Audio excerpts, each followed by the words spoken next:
Hey, it's Leo. Welcome to my channel. Today I'm going to be celebrating my 1 year on BookTube. I just can't believe it. And it is also Trans Day of Visibility. To celebrate all of that, I'll be doing my first original book tag.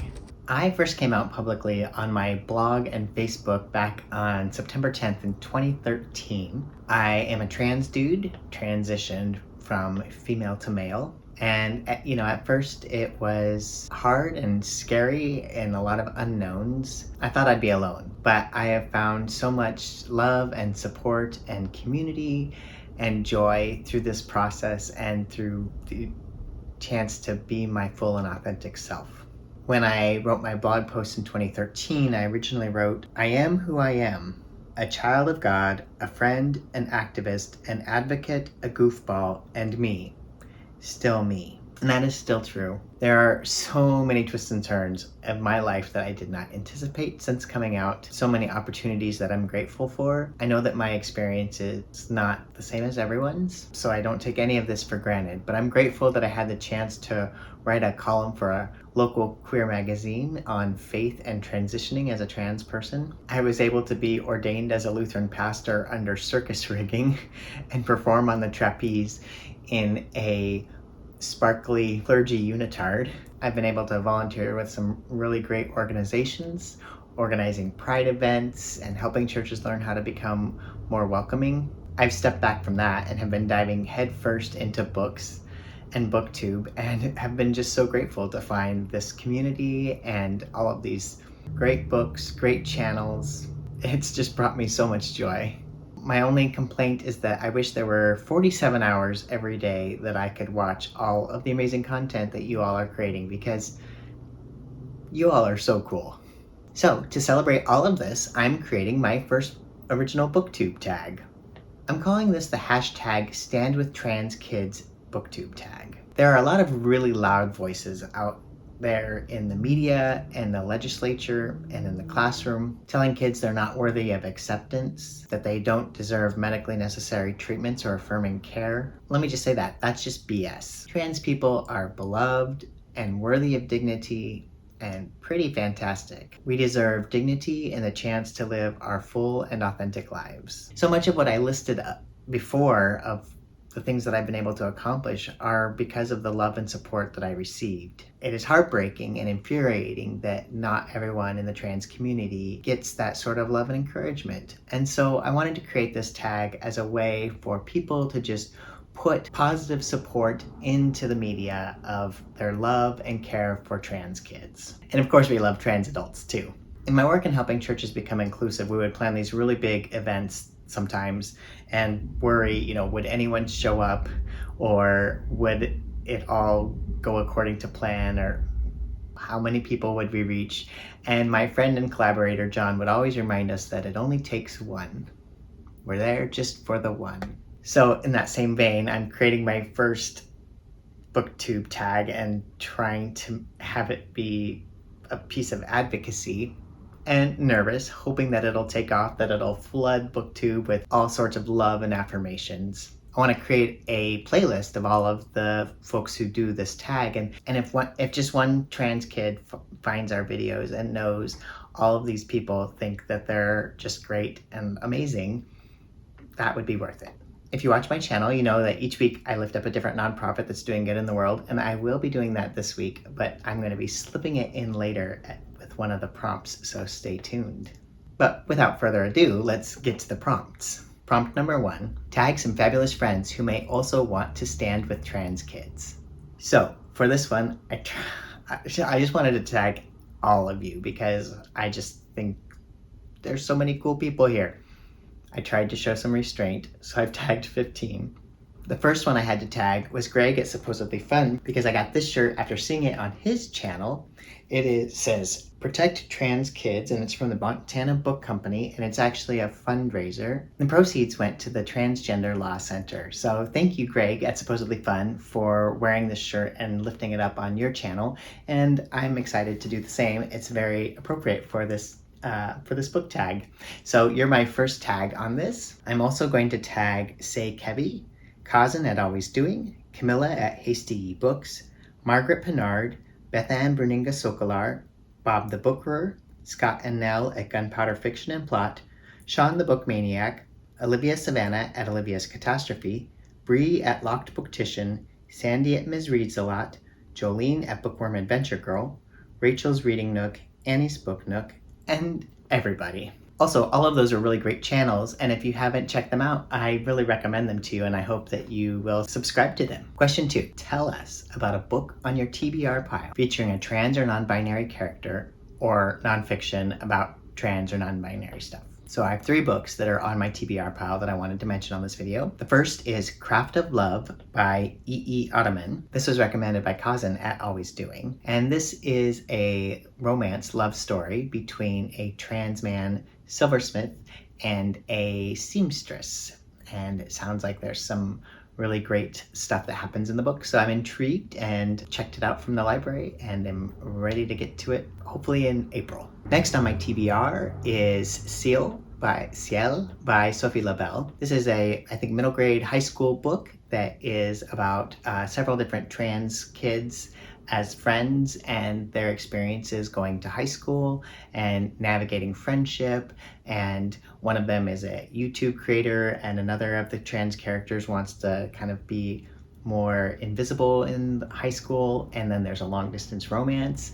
And Sophie Labelle also has some great comics that I'll link down below that she posts. The comic is called Assigned Mail, and she also has a t-shirt shop, and I might have also ordered a couple t-shirts that are in the mail as we speak. Book 3 on my TBR is People Change by Vivek Shraya. This is a book of essays in which she meditates on the nature of change, why we're drawn to it, why we fear it, her own experiences with childhood influence of Hinduism and Madonna. She meditates on what motivates us to change and also what traps us in it. So it sounds really good. Okay, so question 3. What is your favorite book, show, or movie featuring a trans character? So I'm going to list 2 books. And I've mentioned them a few times on my channel already, but it's because I think they're really great and they're 2 of my favorites. So the first is Light from Uncommon Stars by Rika Aoki. This book features 3 main characters that each face their own journeys. Katrina is the teenage runaway violin prodigy. Shizuka Satomi is a violin teacher who has made a Faustian deal that she's trying to get out of. And Lan Chan is a intergalactic refugee who now runs a donut shop. There are a few tough scenes that depict the struggles of Katrina, the trans youth, but it is written well, and the author is a trans woman, and it is really great. So definitely recommend that. I hope you read it soon. The other one that I want to recommend is Cemetery Boys, and this is a YA fantasy romance mystery involving a young trans man who wants to be a brujo and accidentally raises the wrong ghost in trying to prove himself. And that ghost turns out to be the troublemaking kid from school, but then there's more to the story, and it's so good, and the cultural representation is really great, and the characters are lovely, and so also definitely recommend these. So yeah, these are both of my 5-star recommendations written by trans authors with trans characters. Okay, question 4. Everyone has their own journey and no one demographic is a mono. Recommend a book that's about journey, however you interpret that term. So I'm going to recommend 3 here. The first one I just finished last week, and that is Psalm for the Wild-Willed by Becky Chambers. This was my first Becky Chambers, and I really enjoyed it. This is the story of a tea monk who goes out into the woods in this time where the robots have sentience, and they don't want to be around the humans, so they're off in the wilderness in half the planet, and then the humans get the other half of the planet. And so the tea monk is a non-binary character, or maybe agender, and really struggling with what is the purpose of it all, really feeling a lot of fatigue in caring for other people and trying to be a good person, but dissatisfied, struggling to find their purpose. And so this novella, they go out into the woods, they meet this really great robot that has a great personality as well, and then they go on a journey together, and you'll have to read it to find out.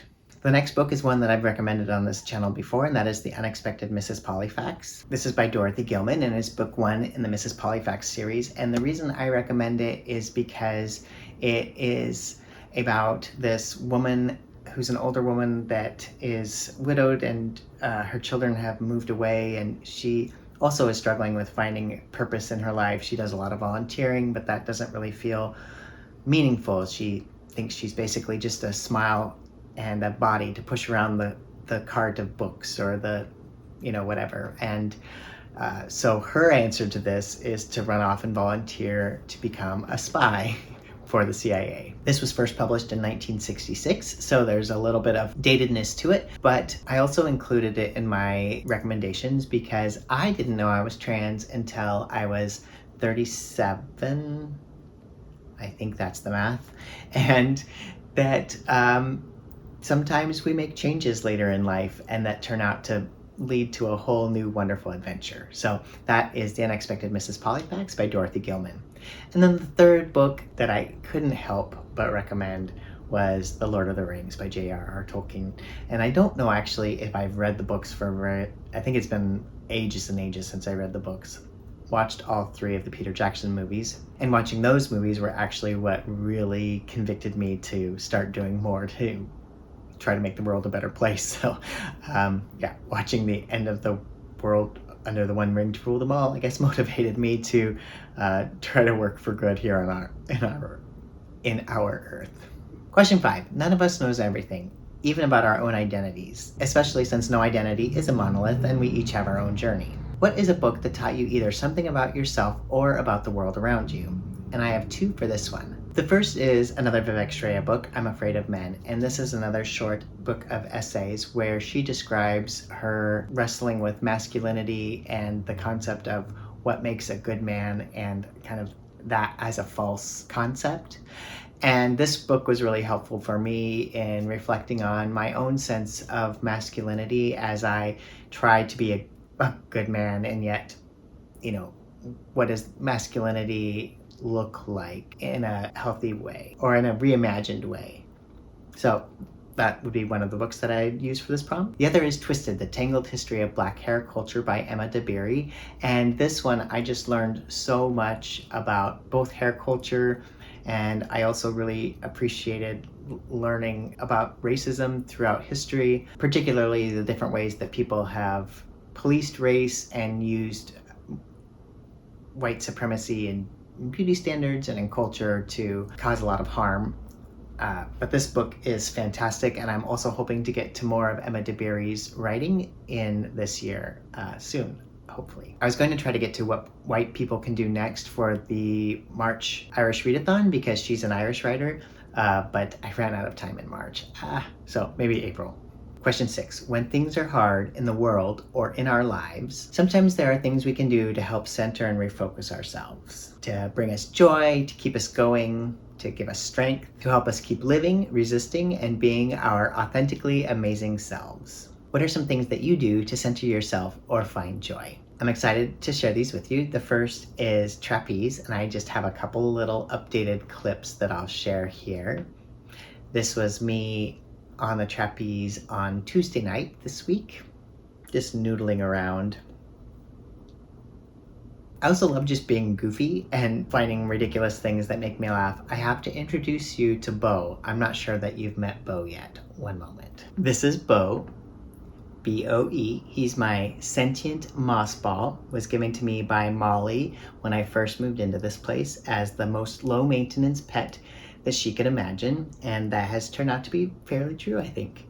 And recently I just decided to put googly eyes on Bo, because why not? So Bo has recently been sitting behind me in each video, and so just keeping an eye on things and making sure I get my TBR right and do the wrap-ups well. So thanks, Bo. Oh, and Bo is named for the face of Bo from Doctor Who. All right, he can sit there for now. Humble. Yeah. All right. I also really find there are certain places in nature that can help me center myself, really find a lot of peace. And this week on Sunday, I went to the Portland Japanese Garden and the Chinese Gardens, and I spent some time with the cherry blossoms and the waterfalls, and tried to get a little bit of video, so I'm gonna insert those here for you as well.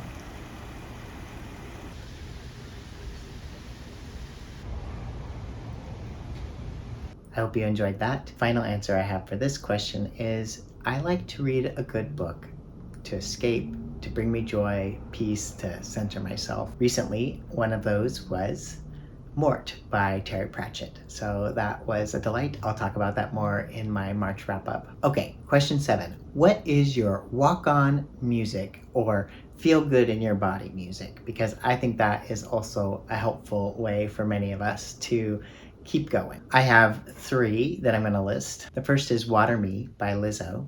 The second is Soy Yo by Bomba Estéreo. And the third is a tap routine that's choreographed, Papa Ute by Stromae, which is funny to me. It moves me so deeply and I have to dance whenever I see it, but the song doesn't resonate with me because it's about an absentee father, which I didn't have. But I love so much about that video. All of these videos I'll link down below. Also, Stromae was a really fun find last year, and another of my favorites of his is the new release Sante, which I also recommend that you check out. All right, we're getting close. Number 8, finding mentors, people of wisdom, heroes is another way to help us navigate this life of ours. Who are some of your mentors, and what are some things that you've learned from them that you would like to share? I have 3 again. So the first is Sir Cupcake, who is a trapeze coach and performer who is also a friend. Jack, or Sir Cupcake, he uses the creative vision of his circus to depict a world where everyone comes together and queerness is celebrated with rainbow tutus and glitter and feather boas and drag queens that are the universal mother that are welcoming everyone. And it's just so wonderful and so heartwarming, and gave me such a great vision of art and living life as a fabulous trans man. And so I definitely want to mention him there. And it is also at one of his shows that I realized that what my ordination as a pastor needed was a circus. So that happened.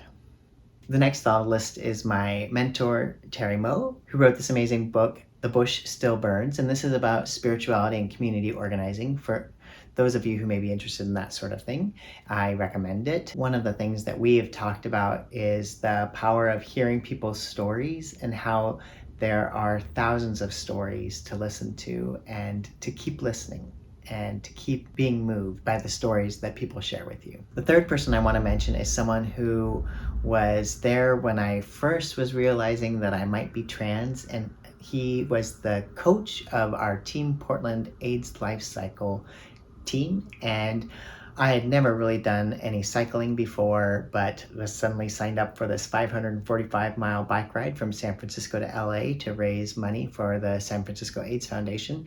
By the way, if any of you are interested in that, I definitely recommend you check out that event.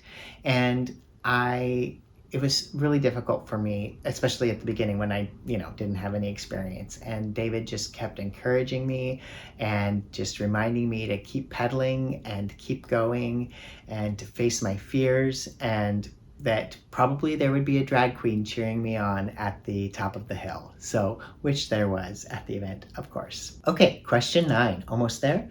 Who are some trans booktubers, Instagrammers, influencers, people in the public eye that you would like to shout out or lift up? First person that I want to lift up is Kevi at Say Kevi. She is a fabulous booktuber, and I'm so glad that we've connected, and I love her videos, and she has a lot of really interesting things to say about different books. She's also pointed me in the direction of some great poetry, and watching her do the puzzling out of an Agatha Christie mystery was really fun, so definitely recommend you check her out. Number 2 that I'd like to shout out is Perpetual Pages. That is the booktube of a queer, trans, non-binary Mexican-American reader, and they have a lot of really great recommendations, so definitely go check them out as well. There's an author, poet, activist, comedian speaker that I'd like to lift up, and that is Alok V. Menon. And they are actually going to be coming to Portland in May, so if you are in this area. They also have a lot of really great information about degendering fashion and about all of the stuff that's going on with the anti-trans legislation, with links and ways to get plugged in and so forth. So they are fabulous. Please check them out. And the final one that I'd like to lift up is Chase Strangio, who's the Deputy Director for Transgender Justice with the ACLU and has been doing a lot of the really hard work for cases in which trans people are fighting for dignity and basic human rights. He also has a website that I'll link for Trans Week, where he's lifting up different opportunities for taking action to actually fight all of these anti-trans bills in the US. Again, I've tagged lots of people here, so I would love to know who these folks are in your regions, or who you know of that I don't know. I'd love to follow all of the peoples. So that's why selfishly I put this question in. Actually, that's why selfishly I put in all the questions. Did I mention goofball? Okay, last question. What are some nonprofit organizations that you would like to lift up in your video and give a shout out to? So this week I'm actually going to lift up two. I'll make a donation and I'll encourage you to check them out. Like, share, follow, donate as you are inspired. In your own tag video, you can answer this question however you'd like. If you have the ability to donate, that's wonderful, but that's not expected, of course. I know that that's not an option for many folks. The first organization that I'd like to lift up is the Trans Inclusive Group. The Trans Inclusive Group advocates to protect and defend equality for transgender and LGBTQ+ individuals in South Florida. Their mission is building trust and relationships with community providers to end discrimination, stigma, and racial disparities in order to address social determinants of health with a concentrated focus on serving people of color. They provide services such as hormone replacement therapy, gender marker name change, HIV services, case management, drop-in center, housing, trans-inclusive emergency crisis fund, COVID-19 assistance, and career development. So I recommend that you check them out. I'll make a donation there. And the other is Lucy's Place. Lucy's Place is a Black feminist, trans-led, intergenerational collective that is working to provide stability to LGBTQ+ youth in Central Arkansas that are experiencing homelessness. They are one of the only LGBTQ-specific shelter in the state, one of very few in the South. Their services include a rental and utility assistance program, gender affirmative transition resources, grocery assistance, and much more. So I'll make a donation to them as well. I, again, encourage you to check both of them out. And also, please check out trans-week.com, which has other organizations that you can check out as well to donate to. It also has links for where you can take specific actions to help stop anti-trans legislation. Again, this is US-centric, and I apologize for that, but hopefully the people who are in other locales can share with us other opportunities to speak out against the anti-trans legislation in other parts of the world. Well, that's it. Thank you so much for watching. I hope you will consider doing this tag, and please comment down below if you've read any of the books or are familiar with any of those songs, etc., or if you have your own answers to those questions. Of course, I'd love for you to do the video. If I didn't tag you, I wanted to. Truly, and I would love to see your version of this. You can also comment down below with #StandWithTransKids. And don't forget, you're awesome, and I really appreciate you. So glad to be here with you all for Trans Day of Visibility and my 1-year BookTube birthday. So thanks again for watching. Please feel free to like and subscribe and all of the things, and until next time, happy reading.